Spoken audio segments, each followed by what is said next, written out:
홍봉주의 정치쇼 4부 순서 들어가겠습니다. 여의도 미신타파. 뉴스의 이면을 파헤치는 여의도 미신타파죠.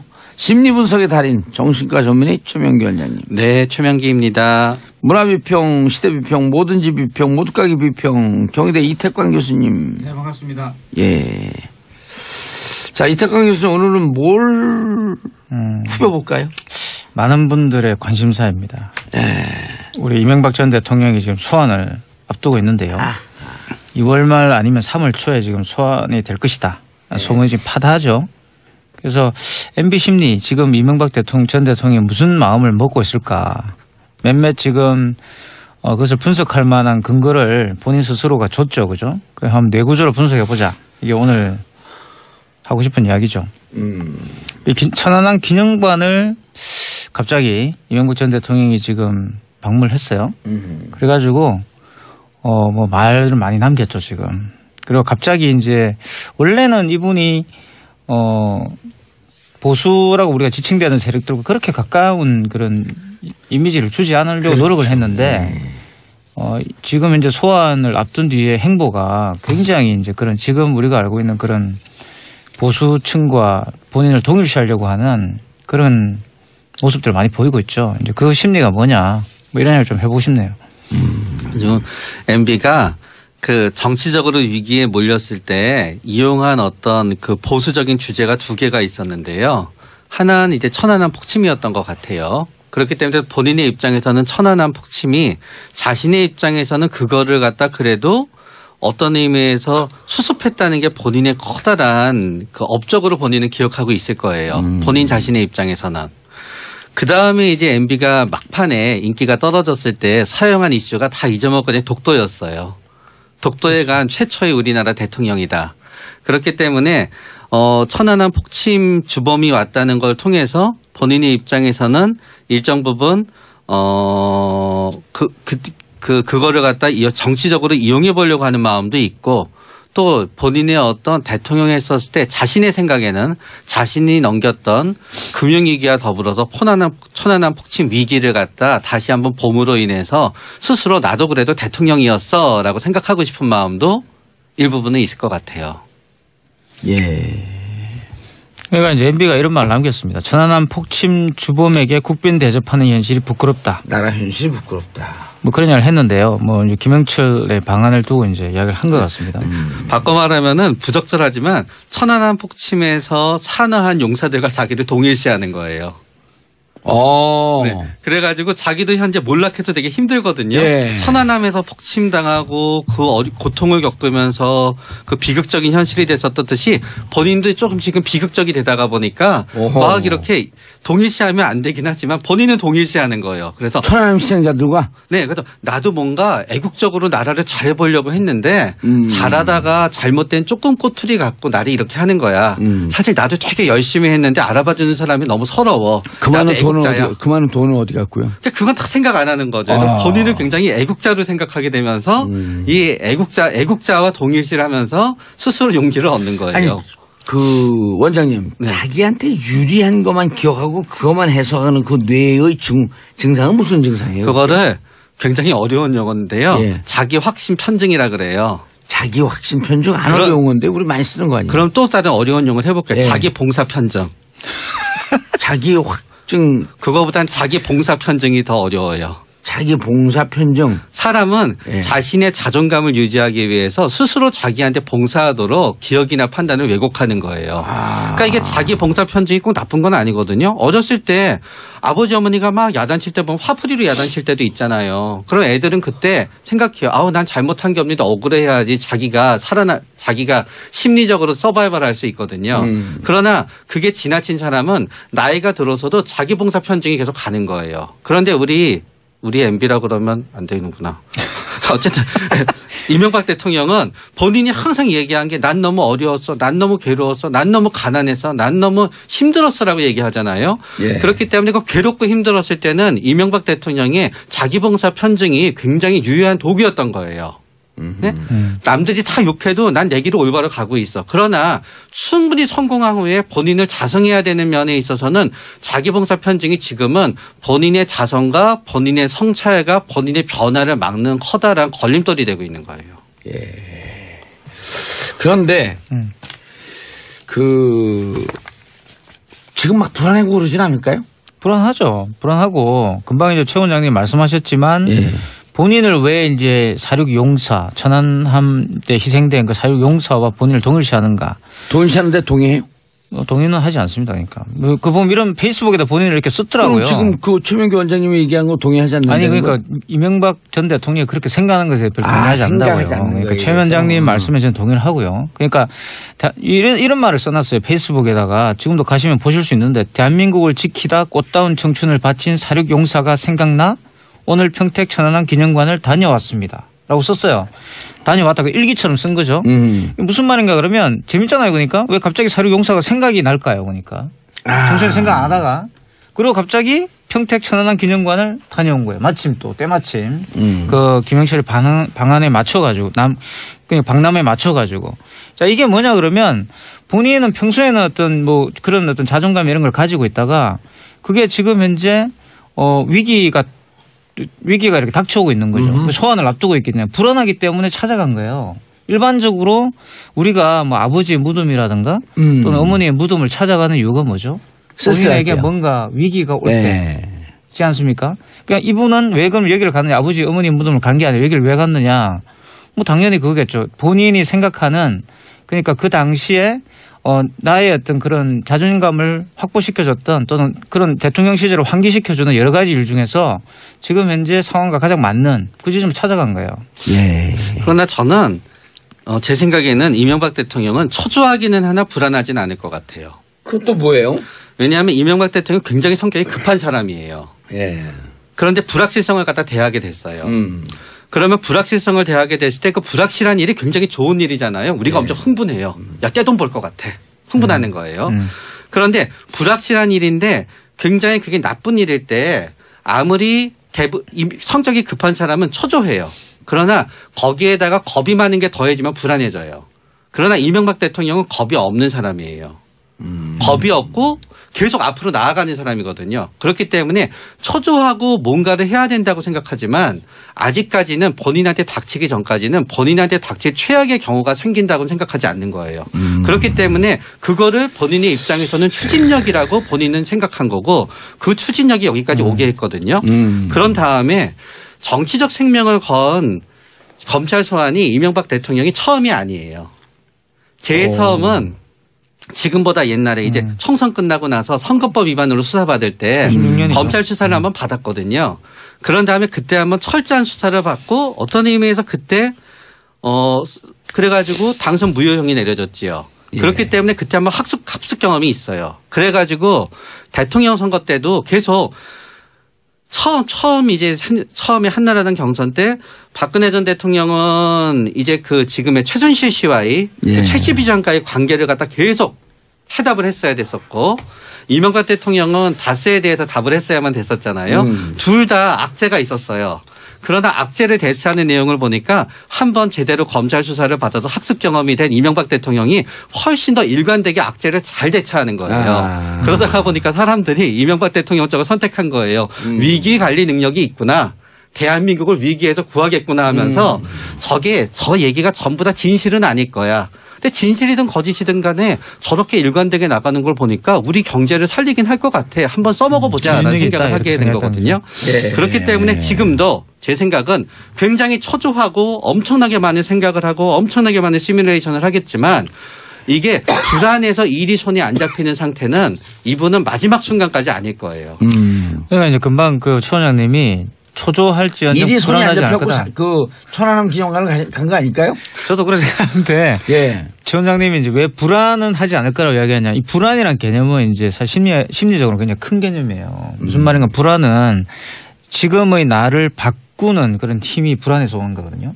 불안이 항상 항상적인 거고 내가 항상 불안하다 이런 거는 내가 내 어떤 정체성을 찾을 수 없는 상태를 말하는 건데 금방 최 원장이 말씀하신 건 초조할지언정 불안하지 않을 거라는 이야기는 아주 정확하게 그 이명박 전 대통령의 성격을 묘사한 거 아닌가 생각이 듭니다. 이 사람은 말씀하신 것처럼 지금까지 한 번도 실패한 경험이 없어요. 그러니까 그런 문제를 해결하는 데 있어가지고. 그러니까 또 돈도 140억도 받아왔잖아요. 그래서 이 사람은 본인을 바꾸기가 굉장히 힘든 사람이에요. 내가 볼 때는. 본인이 가지고 있는 자기 정체성이 너무 강해가지고. 그래서 지금도 내가 볼 때는 표정도 안 바뀌더라고요. 전혀 내가 볼 땐 자기가 잘못했다는 생각을 안 할 것 같습니다. 지금까지 해왔던 자기의 모든 일들이 정당하고 아주 공정한 일이었다고 생각할 가능성이 굉장히 커요. 아니 그거는 바뀔까요? 안 바뀔까요? 설출 신공. 예? 혀가 밖으로 나오는 신공. 그거는 바뀌지 않을 거예요. 그것도 일종의 틱인데 제가 볼 땐 그것도 결국은 몸에 이제 새겨지는 거예요. 여기서 우리가 최초로 나온 그 사자성어의 설출 신공. 전혀 안 바뀔 거라고 저는 생각합니다. 예. 설출 신공 불변지인. 사실 그런데 우리가 뭔가 그런 문제 부딪히면 설출 신공이 결코 변하지 않는 사람. 두 글자로. MB. 영어로. MB. 그래도 어떻게 그런 얘기를 해요. 설출 신공 불별지인. 영어 중국어로 해보세요. 중국어 잘하시잖아요. 중국어 못해요. 설출 신공 불변지인. 전혀 알아들을 수 없는 중국어였습니다. 오늘 방송에 백미일 것 같아요. 백미의 쌀이 백가만이 맞대는 거예요.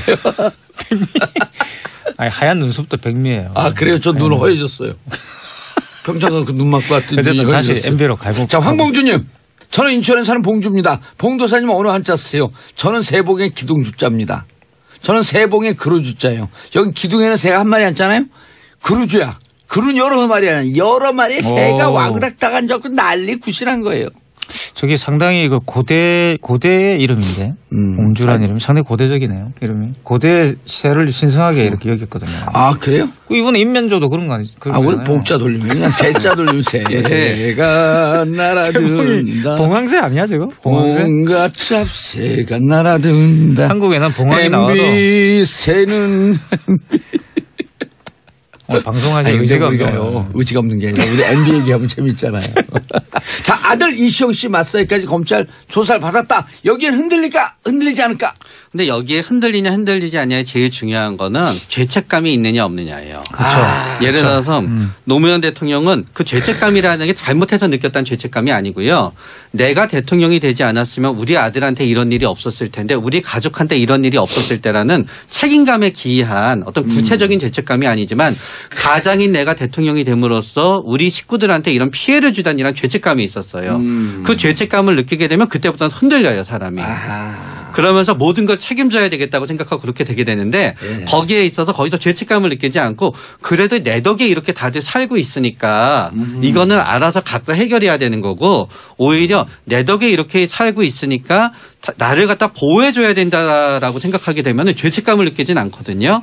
그렇기 때문에 그들을 보호하기 위해서 나를 갖다 희생해야 된다는 생각이 느끼진 않게 되면 흔들리지 않나요. 그러니까 이분은 이제 이 죄책감이라는 것도 뭔가 타자에 대한 어떤 배려라든가 그런 관심이 있어야지 생기는 겁니다. 그런데 이제 이분은 워낙 자수성가를 하신 분이라서 사실 이 from the scratch라고 그러죠, 영어로는. 바닥부터 치고 올라온 사람이에요. From the scratch. 바닥부터 치고 올라온 바닥을 끌고 올라온 사람이라서. 여기서 그래서 스크래치는 뭐예요? 끓는다는 뜻입니다. 바닥을 팍팍 끼면서 맨땅에 박치게. 빡빡 끼다 올라오면 맨땅에 박치게요. 그러니까 하면. 그런데 그런 걸 해서 올라온 말 그대로 한국 대한민국의 이 세대 분들의 정체성을 본인이 잘 구현하고 있다고 생각하기 때문에 너무나 완벽한 대한민국 성공 신화의 화신이잖아요. 그러니까 이분은 그걸 바꿀 생각이 없어요. 이걸 바꾸면 사실 이분은 살 수가 없죠. 그러니까. 그래서 제가 아까 그랬잖아요. 불변지인. 불변지인이에요. 불변지인. 절대 바꾸지 않는다. 설출신공 불변지인. 그러니까 이번에도 어떻게든 빠져나갈 것이다라고 생각할 것이고 그리고 어떤 사람이 덤비더라도 나는 충분히 대적할 수 있어라고 생각할 가능성이 굉장히 커요. 네. 김윤서님 세 분 트리오로 정치 풍자 코미디 프로 하셔도 대박 나겠어요. 김윤서님, 우리 재밌다고 하는 얘기지만 여기 두 분 대단한 분들이에요. 여기 누구죠? 이태광 교수. 여기가 최명기 원장이구나. 네, 제가 최명기입니다. 제가 이태광. 최명기 원장이 강남의 유명한 심리 상담사예요. 그리고 강남의 모든 수험생들의 컨설팅을 여기서 맡아서 해요. 그럼 역시. 돈은 대박이냐? 대박은 아니에요. 1인 병원이에요. 간호사 있어요, 없어요? 없어요. 상담실이니까. 근데 이태강 교수는 운동권 출신으로 아주 드물게 경희대 정교수가 된 분이에요. 원래 정교수가 되는 과정 이거 뜯어봐야 돼. 약간 야로가 있긴 있는 것 같아요. 제가 무슨 제가 from the scratch죠. 말 그대로. From the scratch요? 네, 이명박 못지않죠, 저도. 고향이 어디예요? 고향 부산, 우리는 칠곡인데. 칠곡 출신인데 그 부산에 가서 살았습니다. 그러니까 뭐 부산이 고향이라고 말할 수 있죠. 칠곡이면 태어나서 그냥 초등학교만 좀 다니다 갔어요. 아니 선산하고 좀 가까운 데죠. 칠곡이. 네, 칠곡이 선산이고. 선산은 박근혜 그렇죠. 전당고야. 구미요. 네, 구미. 그게 뭐 사실 구미 박정희 대통령. 어릴 때부터 박정희 대통령이 전 대통령이 신이라고 생각하고 살았죠. 그 동네가 다 그랬으니까. 근데 왜 박정희 전두환 대통령에 대해서 비판적인 관점을 왜 가졌어요? 그게 우리 이 집안 사정이 좀 있습니다. 우리 집안의 전 분들이 앞 세대 분들이요. 대부분 이제 그 당시에 일본군과 싸우다가 다 돌아가셨는데 그러니까 이 박정희를 좋아하는 이유가 뭐냐 그러면 사실은 이제 무서워서 좋아하는 거라고 볼 수 있어요. 굉장히 공포가 있어요. 우리 집안은 공포가 있어요. 우리 보도연맹 때 우리 조상님들이 다 돌아가셨거든요. 보도연맹. 네. 그래서 일단 공포가 있습니다. 보도연맹 사건 뭔지 알죠? 네. 공산당임을 자인을 하게 되면 살려주겠다. 그리고 자인하게 되면 다 죽여버린 거예요. 맞아요. 6.25 때 다 돌아가셨는데 글깨나 아시는 분이 다 돌아가셔가지고 그 다음 전쟁이 끝난 뒤에 제사를 지내는데 지문 쓰실 분이 없었다 그러더라고요. 그러고. 불리한 우리 현대사다. 현대 역사다. 그래서 제사를 우리는 뭐 같은 날에 지내죠. 보도연맹 사건 이런 건 영화로 한번 나와야 돼요. 그렇죠. 그게 지금까지는 많이 밝혀지고 있지만 얼마 전에도 그것이 알고 싶다 에 나왔죠. 그죠? 너무 아픈다. 우리 그런 분단 조국의 현실이에요. 그러니까 김영철 이런 사람도 오면 너 왜 천안함 배우 어쩌고저쩌고 이렇게 비판도 하지만 이런 비극을 끝내기 위해서 적과도 손을 잡고 빨리 평화로 가야 되는 거 아니에요. 빨리 평화협정을 해가지고 이런 문제를 다 밝혀낸 사실 굉장히 숨겨진 범죄들이 많이 있습니다. 전쟁 범죄들이. 그렇죠. 찾아내야 되죠. 그런 걸. 자, 마지막으로 측근들이 불리한 진술 쏟아내는데 마지막에 아들은 간데 아들은 불리한 진술 쏟아내지 않았어요. 다 배신했는데 아들만은 배신하지 않았어. 아들 이시영 다 쓴 아버지 거다. 아니 아버지 게 아니다. 네? 아버지 게 아니다 그랬어요. 다 이렇게 불리한 짓을 쏟아낼 때 보통 사람들이 이 배신감 때문에 고통스러울 것인데 MB의 심리는 도대체 어떨 것인가. 저는 대안을 찾기 위해서 계속 노력할 것 같아요. 그러니까 예를 들어서 이 MB의 성격은 뒤를 보지 않아요. 아무리 하늘이 무너져도 솟아날 구멍이 있다. 그 솟아날 구멍을 찾는 중이다. 네, 앞만 보고 가거든요. 그 구멍은 또 쥐들이 잘 쳤잖아요. 그렇죠. 그거는 좀 인신공격인 것 같고. 왜요? 이거 팩트를 얘기한 거 그분하고 전혀 관계없는 내용이에요. 그렇죠. 팩트예요, 팩트. 근데 어쨌든 저는 MB는 쥐인간입니다. 그러니까. 네? 프로이트가 쥐인간이라는 말을 하는데 이 쥐인간이 쥐라는 뜻이 아니고 비하는 건 아니죠. 네, 쥐라는 뜻은 아니고요. 그런 심리를 갖고 있는. 아버지에 대한 강박. 아버지에 대한 어떤 강박이 심한 사람이에요. 우리가 배트맨 영화 보잖아요. 그 배트맨 영화가 프로이트의 주인간을 컴플렉스를 갖다 영화를 만든 거예요. 그렇기 주인간에 상징한 거예요. 그러면 꿈에 이제 쥐가 나타나는 거예요, 계속. 그러니까 어떤 사람이 너무 쥐를 무서워해요. 그래가지고 왜 그렇게 쥐를 무서워하나 프로이드가 분석해서 프로이드의 4가지 유명한 소재가 늑대인간, 쥐인간 그래가지고 있어요. 그래서 그거를 갖고 배트맨도 일종의 걔가 쥐를 처음에 박쥐를 무서워하다가 박쥐에 대한 두려움을 극복하기 위해서 자기가 박쥐가 되는 게 배트맨의 나도 프로이트 심리학을 더 열심히 봤는데 그래서 측근들이 아무리 MB를 배신해도 이 MB는 절대 그런 느낌을 가지지 않을 거예요. 왜냐하면 본인은 이제 아버지에 대한 아버지는 충성 이런 걸 갖고 있다고 생각. 아버지의 뜻에 따라서 자기는 성공했고 그런 일을 했고 여러 가지 이야기할 건데 측근들 별로 중요하지 않습니다. 자, 두 분 이태광 교수님, 최민기 원장님 수고하셨습니다. 감사합니다. 자, 오늘 끝입니다. 우리 MB라고 그러면 안 되는구나. 어쨌든 이명박 대통령은 본인이 항상 얘기한 게 난 너무 어려웠어, 난 너무 괴로웠어, 난 너무 가난했어, 난 너무 힘들었어라고 얘기하잖아요. 그렇기 때문에 그 괴롭고 힘들었을 때는 이명박 대통령의 자기봉사 편증이 굉장히 유효한 도구였던 거예요. 네? 남들이 다 욕해도 난 내 길을 올바로 가고 있어. 그러나 충분히 성공한 후에 본인을 자성해야 되는 면에 있어서는 자기봉사 편증이 지금은 본인의 자성과 본인의 성찰과 본인의 변화를 막는 커다란 걸림돌이 되고 있는 거예요. 그런데 지금 막 불안하고 그러진 않을까요? 불안하죠. 불안하고 금방 이제 최 원장님 말씀하셨지만 본인을 왜 이제 사륙 용사, 천안함 때 희생된 그 사륙 용사와 본인을 동일시하는가? 동일시하는데 동의해요? 동의는 하지 않습니다. 그러니까 그 보면 이런 페이스북에다 본인을 이렇게 썼더라고요. 그럼 지금 그 최명규 원장님이 얘기한 거 동의하지 않는다는 아니 그러니까 건? 이명박 전 대통령이 그렇게 생각하는 것에 별로 동의하지 않는다고요. 그러니까 최 위원장님 말씀에 저는 동의를 하고요. 그러니까 이런 말을 써놨어요. 페이스북에다가 지금도 가시면 보실 수 있는데 대한민국을 지키다 꽃다운 청춘을 바친 사륙 용사가 생각나 오늘 평택 천안함 기념관을 다녀왔습니다. 라고 썼어요. 다녀왔다가 일기처럼 쓴 거죠. 무슨 말인가 그러면 재밌잖아요. 그러니까 왜 갑자기 사륙 용사가 생각이 날까요? 그러니까 평소에 생각 안 하다가 그리고 갑자기 평택 홍봉주의 정치쇼 4부 순서 들어가겠습니다. 여의도 미신타파 뉴스의 이면을 파헤치는 여의도 미신타파죠.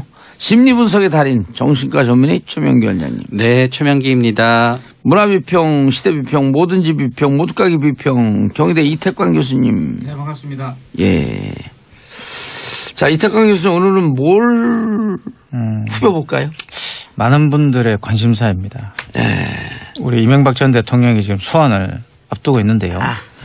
2월 말 아니면 3월 초에 지금 소환이 될 것이다. 소문이 지금 파다하죠. 그래서 MB 심리 지금 이명박 전 대통령이 무슨 마음을 먹고 있을까. 몇몇 지금 그것을 분석할 만한 근거를 본인 스스로가 줬죠. 그죠? 그래서 한번 뇌구조로 분석해보자. 이게 오늘 하고 싶은 이야기죠. 이 천안함 기념관을 갑자기 이명박 전 대통령이 지금 방문을 했어요. 그래가지고 뭐 말을 많이 남겼죠 지금. 그리고 갑자기 이제 원래는 이분이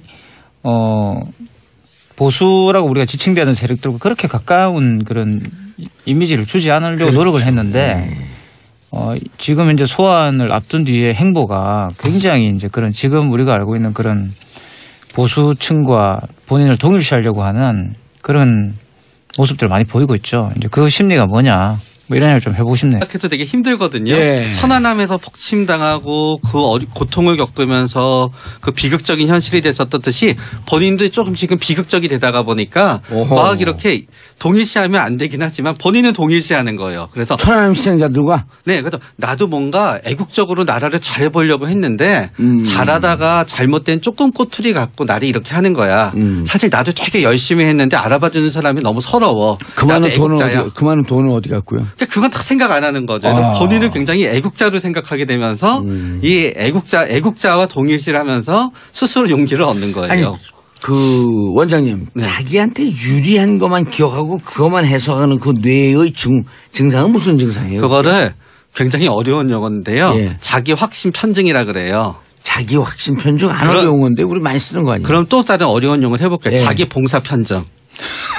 자기 확증, 그거보단 자기 봉사 편증이 더 어려워요. 자기 봉사 편중. 사람은 예. 자신의 자존감을 유지하기 위해서 스스로 자기한테 봉사하도록 기억이나 판단을 왜곡하는 거예요. 그러니까 이게 자기 봉사 편증이 꼭 나쁜 건 아니거든요. 어렸을 때 아버지 어머니가 막 야단칠 때 보면 화풀이로 야단칠 때도 있잖아요. 그럼 애들은 그때 생각해요. 아우 난 잘못한 게 없는데 억울해야지 자기가 심리적으로 서바이벌 할 수 있거든요. 그러나 그게 지나친 사람은 나이가 들어서도 자기 봉사 편증이 계속 가는 거예요. 그런데 우리 MB가 그 정치적으로 위기에 몰렸을 때 이용한 어떤 그 보수적인 주제가 두 개가 있었는데요. 하나는 이제 천안함 폭침이었던 것 같아요. 그렇기 때문에 본인의 입장에서는 천안함 폭침이 자신의 입장에서는 그거를 갖다 그래도 어떤 의미에서 수습했다는 게 본인의 커다란 그 업적으로 본인은 기억하고 있을 거예요. 본인 자신의 입장에서는. 그 다음에 이제 MB가 막판에 인기가 떨어졌을 때 사용한 이슈가 다 잊어먹거든요. 독도였어요. 독도에 간 최초의 우리나라 대통령이다. 그렇기 때문에 천안함 폭침 주범이 왔다는 걸 통해서 본인의 입장에서는 일정 부분 그거를 갖다 정치적으로 이용해 보려고 하는 마음도 있고 또 본인의 어떤 대통령이 했었을 때 자신의 생각에는 자신이 넘겼던 금융위기와 더불어서 천안함 폭침 위기를 갖다 다시 한번 봄으로 인해서 스스로 나도 그래도 대통령이었어 라고 생각하고 싶은 마음도 일부분은 있을 것 같아요. 예. 그러니까 이제 MB가 이런 말 남겼습니다. 천안함 폭침 주범에게 국빈 대접하는 현실이 부끄럽다. 나라 현실이 부끄럽다. 뭐 그런 이야기를 했는데요. 뭐 이제 김영철의 방안을 두고 이제 이야기를 한 것 같습니다. 바꿔 말하면은 부적절하지만 천안함 폭침에서 산화한 용사들과 자기를 동일시하는 거예요. 네. 그래가지고 자기도 현재 몰라. 천안함 기념관을 다녀온 거예요. 마침 또 때마침 그 김영철의 방안에 맞춰가지고 그냥 방남에 맞춰가지고 자 이게 뭐냐 그러면 본인은 평소에는 어떤 뭐 그런 어떤 자존감 이런 걸 가지고 있다가 그게 지금 현재 위기가 이렇게 닥쳐오고 있는 거죠. 소환을 앞두고 있기 때문에 불안하기 때문에 찾아간 거예요. 일반적으로 우리가 뭐 아버지의 무덤이라든가 또는 어머니의 무덤을 찾아가는 이유가 뭐죠? 본인에게 뭔가 위기가 올 때지 않습니까? 그러니까 이분은 왜 그럼 여기를 갔느냐? 아버지 어머니 무덤을 간 게 아니라 여기를 왜 갔느냐? 뭐 당연히 그거겠죠. 본인이 생각하는 그러니까 그 당시에 나의 어떤 그런 자존감을 확보시켜줬던 또는 그런 대통령 시절을 환기시켜주는 여러 가지 일 중에서 지금 현재 상황과 가장 맞는 그 지점을 찾아간 거예요. 예. 그러나 저는 제 생각에는 이명박 대통령은 초조하기는 하나 불안하진 않을 것 같아요. 그것도 뭐예요? 왜냐하면 이명박 대통령은 굉장히 성격이 급한 사람이에요. 예. 그런데 불확실성을 갖다 대하게 됐어요. 그러면 불확실성을 대하게 됐을 때 그 불확실한 일이 굉장히 좋은 일이잖아요. 우리가 엄청 흥분해요. 야, 떼돈 벌 것 같아. 흥분하는 거예요. 그런데 불확실한 일인데 굉장히 그게 나쁜 일일 때 아무리 성격이 급한 사람은 초조해요. 그러나 거기에다가 겁이 많은 게 더해지면 불안해져요. 그러나 이명박 대통령은 겁이 없는 사람이에요. 겁이 없고 계속 앞으로 나아가는